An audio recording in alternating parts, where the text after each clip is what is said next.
was very much aware that everything that you bought generally came from maybe a place close to the source. You could drive and find a vegetable stand somewhere close by. Growing up not in the Segundo Barrio, but in what they then called the Barrio del Diablo, it was not unusual for the vegetable guy to come in his wagon and come to the neighborhood for you to buy your vegetables. And that was always a treat. I mean, the same thing was going on in my grandmother's house in Juarez. I mean, you would start hearing people call that they were selling tomates, verduras, anything and everything was on those wagons. And in her neighborhood, those wagons were pulled by a mule or a horse.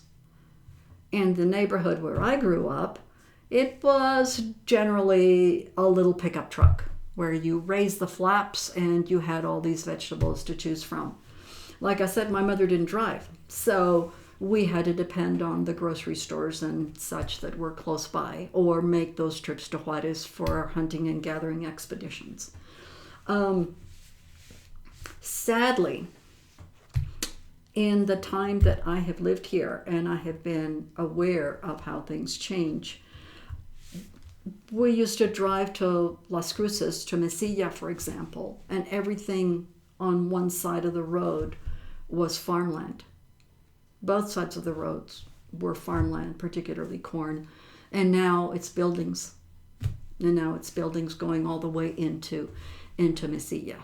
You could go to Country Club Road and buy vegetables from the person that had grown them behind where he had set up his stand. And I miss that. I think it was a remarkable experience to get vegetables that were really, really fresh. We always bought beef in Juarez. We bought fish in Juarez. We don't do that anymore. It's just not something that we as a family are comfortable doing, going to Juarez just to do that. We didn't eat out a lot when I was growing up. If we ate out at all, it was going to be after church.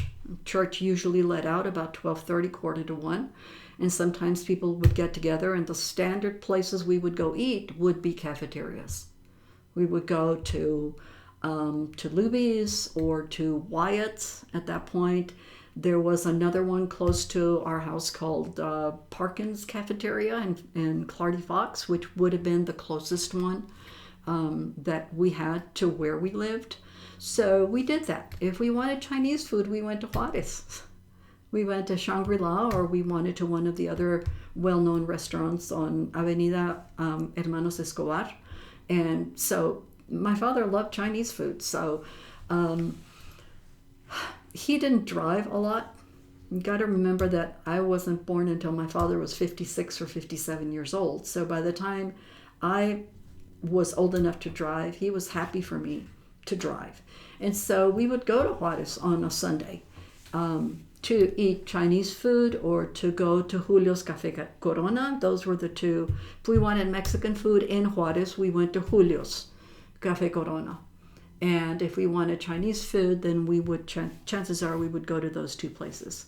Now, if my mother and I were shopping in Juarez, then we would go into the little tiny booths that people set up in the market. You know, the kind where people are standing right at the door to their little puestecito, and they come out and they say, "Ándale, señoritas, vénganse a comer caldo." You know, those kinds of places were where we would eat all the time. The restaurant scene has changed a lot in El Paso in my lifetime. Gentrification is what I see.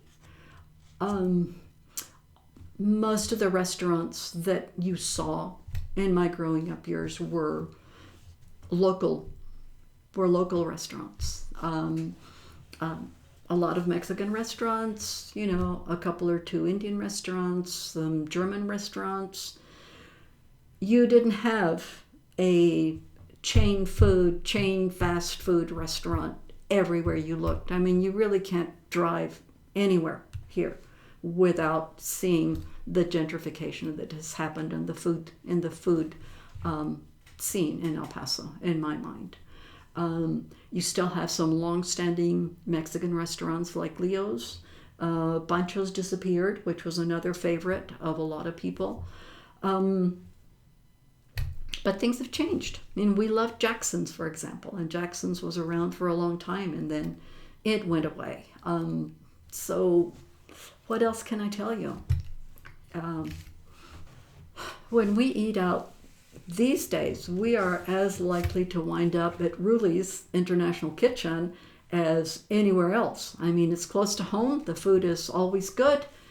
He is very knowledgeable and very personable, and does really great things with food. So we are likely to go there.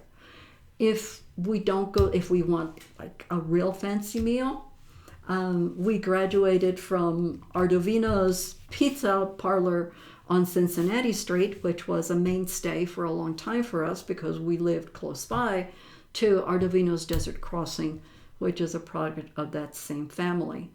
At the moment, I can't remember anything beyond that. We did take, for only special occasions, we would take my parents to Cattleman's Steakhouse, which we still do from time to time. We go for special occasions. And my father, being the person, enthusiastic and always grateful person that he was, used to say when he had a steak at Cattleman's, he used to look at that steak, finish the steak, and then he'd say, well, if we ever have another depression, I will live on the memory of this steak.